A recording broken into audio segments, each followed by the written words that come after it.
Hello and welcome to the channel, YouTube world. This is just some casual, random gameplay. There's nothing too exciting going on.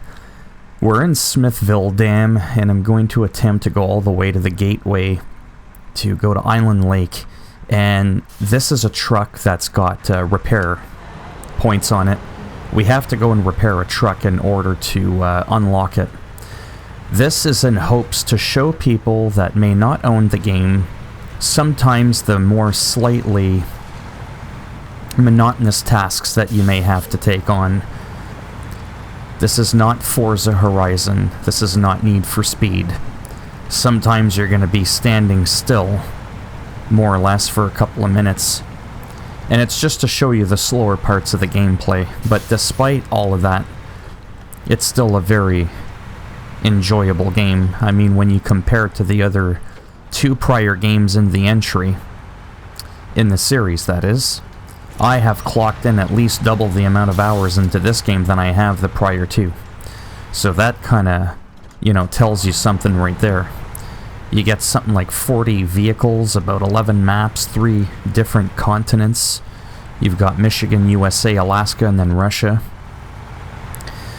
You've got mods if you're on PC. Mods will be coming to console eventually. And just, you know, all in all, like I said, this can be the Dark Souls of driving simulators, right? You're not just going to plow through everything, no problem. You're going to have some issues. You're going to need to whip out your winch in a pinch and pull yourself out of the deep, deep mud. And that's just the way it is. But that's what this game is trying to emulate. And yeah, there's some bugs. There's some cars that magically get swallowed up into the ground and things like that, but in terms of game-breaking bugs and just the overall experience playing this game, I've really enjoyed it. I mean, I must have cranked in, at least a good 60 or 70 hours. I mean, if not even closer to 100. I haven't gotten all that far simply because I've been playing other games. I only have a very, very, very limited amount of time in which I can work on my channel to begin with, and it might be another solid year to a year and a half before I'm in a position where I'm able to do it full-time in the sense of having several hours a day of uninterrupted time. But for the time being, I just thought I would quickly share my thoughts on the game. Right here we've got like a truck that's worth $126,000. And I'm still kind of struggling getting around. But, you know, I like it. It's almost like a puzzle, if you will. It's a puzzle. What road are you going to take? What truck are you going to, you know, take with you? What winch, even, are you going to take with you? Are you going to go a little bit more to the left or a little bit more to the right? The right looks like it's deeper, but there's big poles that you can grab onto. Generally, I'm not usually a fan of, you know what I'm saying, grabbing other poles, but you know, sometimes you do what you gotta do. And right now I'm stuck, so I gotta whip my winch out, connect it to another pole or a tree, and get myself out of there. And it's enjoyable. Like I said, it's also relaxing because there's not a lot of brain power that's required for this. It's not like Zelda Breath of the Wild in the sense of, you know, all the puzzles and you gotta think, and it's not just something you can just do on a whim. I mean, maybe you're able to, but I'm definitely not able to. And I think for the price the game is and what you get out of it, assuming that you're really into these kinds of games, I think it's definitely well worth the money. I mean, I've seen $80 games. Now, you have to understand I'm Canadian, so I forget what the price is in American dollars. I recognize that like 95% of the people that watch me are from the good old US of A. I think your games on average are $60, $59.99. And like I said, I've seen a lot of junk come out for $60. Some absolute atrocious things that should almost be borderline illegal. And I'm not even, like, exaggerating right now. And this game, to me, you know, I'm not biased, but to me it's like, it's almost a AAA game for the genre of game that it is for a racing simulator. I mean, it just does it really, really well. On a click of a few buttons, you can just change the time, you don't use up any gas. Sometimes you might want to drive at night, but for the most part, I don't think most people do. I like driving at 1300. Have the sun bright up in the sky, where it doesn't blind me like it does in real life. Oh. Little bump there, not a big deal. Yeah, so if you're on the fence about this game, I mean, this is what this footage is about. This is what you could be doing. You could have run circles by now in Grand Theft Auto or any other game where things are much faster paced. And I truly believe that if you want something that's challenging but not on a fast scale, then this can definitely be the game for you. And it is unique, right? Because like I said, you've got your racing games, you've got like Beam NG on Steam that's still in early access half a decade later, physics-based driving game, and it's really incredible. Then you've got your Need for Speeds, you've got all your different Forzas, and you know, you've got your Gran Turismos, and for the most part, when you think of a driving game, you think about speed, you think about upgrading. Well, here, there's no speed, but there's upgrading. There's upgrades that you gotta find and stuff like that. You're just, you know, going at a crawl at about 1 mile an hour. And like I said, I do look at this game almost like a puzzle. Sometimes what might seem obvious is the best path to go actually isn't. If a tree's in the way, you can just rip it down half the time. I've gone off the beaten path, as the expression goes, many times. And I've managed to successfully complete an objective just because you do have to think a little bit outside the box. As you can see now, I am following the very standard follow the tracks. But I can promise you, in the hours that I've put into this game, if that's all you ever do, you're gonna run into some problems. I know I keep looking at my map there. I want to make sure that I'm going the right direction. So this basically showcases the game well, in that this is one of the slower trucks. This is a little bit of a different, or not different, a little bit of a difficult road to be on for such a big truck. There's another path I could have chosen, but I thought I would try something a little bit more narrow, a little bit more challenging, to see if I could push the boundaries and still make it through. And it also shows you just, you know, about how long you could be looking at just to do a small task. All I tried to do was drive through this part of the map back onto the main road, in which we're now going to turn left to go through the gateway. And if I'm not mistaken, I don't remember where I started. It may have been here. Was I somewhere around here? I don't remember. But anyhow, I was somewhere around here. Somewhere around here. And we've only gone to here. And that took 10 minutes. If that was Need for Speed, we would have sneezed or blinked and we would have been there. But, you know, in that time that I drove, having to perfectly control the truck, get my winch out a couple of times to get myself out of the mud.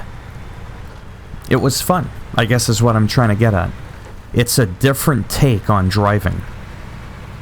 And I absolutely love the whole physics thing with the ground deformation or whatever it's called. And I truly believe, simply put, that they do a better job than they did in Spin Tires and Ned Mudrunner.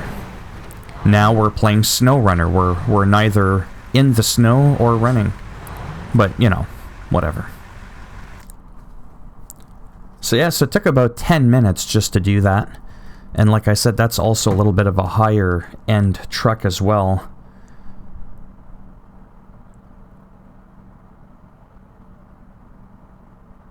But yeah, Sorry, I had to look at my phone quickly. So now we are going to go. We're going to turn right, and we're just going to literally just go straight up.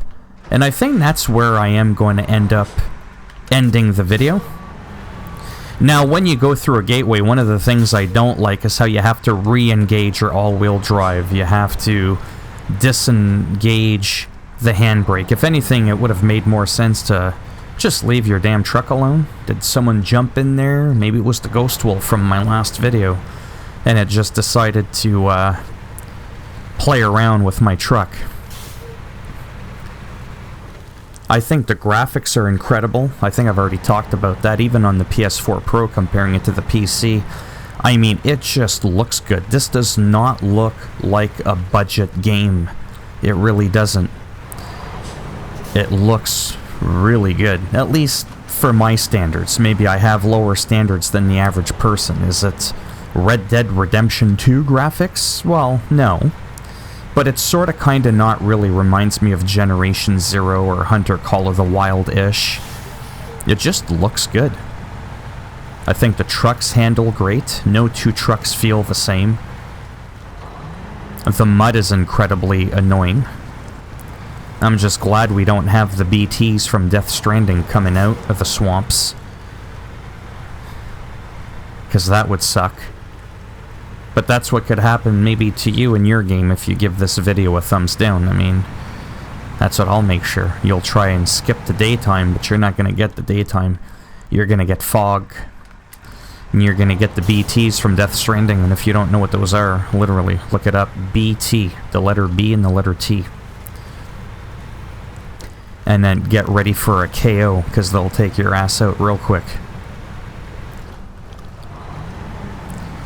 Now, that said, with as much as I enjoy the game, and I can play it for a good couple of hours at a time each day, but I'm also trying to get through content so that I can get some views on my channel naturally. I mean, obviously, I'm looking to do that. If it wasn't for my YouTube channel, to be honest, I would still enjoy the game just as much, but I wouldn't be playing it as much, I don't think. But I also am someone who naturally flip-flops from game to game. A couple games come out, I still haven't touched Final Fantasy much, but I also haven't played it much either because, no offense, I'm not that great at doing Let's Plays. So what ends up happening is I'm getting 7 or 8 views per video that I work on for a couple of hours, and for me it's just simply not worth it. It's just really not worth it at all. So we're gonna go here, and I think I'm gonna end it here because, well, because it's a good place to, you know, to do so. And I want to show where this truck is as well that you can unlock for my next video, which is probably going to get a couple of more views. That video alone, where I just show how to repair and where that truck is probably going to get me 10 times more views than this video. This type of video. Because I'm not showing you anything that's going to improve your gameplay time, right? Whereas if I'm showing you how to do this, how to do that, that can do that. And I'm going to have to use this joke that I just thought of off the top of my head in my next video. See how it says wide load right underneath my chin? Don't get any ideas. You think I'm wide load now? You haven't seen me when I was 350. It says wide load, but then look at the tires. Look at the oh, I guess my face is in the way. They're clipping. If you look underneath, they're clipping through the siding of the truck. The truck is so fat, it's such a wide load that it's completely crushed the truck. Anyways, that was me trying to be funny. So yeah, so that's pretty... I mean, he's so bored he fell asleep. That's nice. Hello, McFly. We got a job to do here. That's fine, I'll drown him. That'll wake him up pretty quick. So anyhow, if you liked the video, give it a thumbs up. If you didn't like the video, give it a thumbs down. We already know what's going to happen to you with the BTs. Seriously, you should Google it. You should Google that. The BTs, they're pretty nasty. And if you want to subscribe to the channel, I mean, naturally, that would be great, as I'm, you know, trying trying to get big here. But if not, thanks for stopping by anyways. None of this begging crap. Make sure you like and subscribe. Sorry, I know I go on about that quite a bit sometimes, but it really does drive me up a wall. How you'll have people that are already so successful on YouTube, they're at like 2-3 million subs, and they're like, come on man, just sub. I mean, what's it to you? You're watching my videos already. You might as well just sub and share with a friend. It's like, bitch, what if they don't want to? What if they don't effing want to? Have you ever thought of that? Have you ever thought about what your viewer wants? No, it's just about what you want. You just want more views. You want people to share all your crap. Even if they don't like it, turn on the notification bell so you can see everything that I upload. Right, because everybody wants to see everything you have to say because it's just so damn entertaining. Okay, that rant is over. Take care, boys and girls, or whatever it is you identify as. And hopefully I'll see at least some of you in the next video. Bye for now.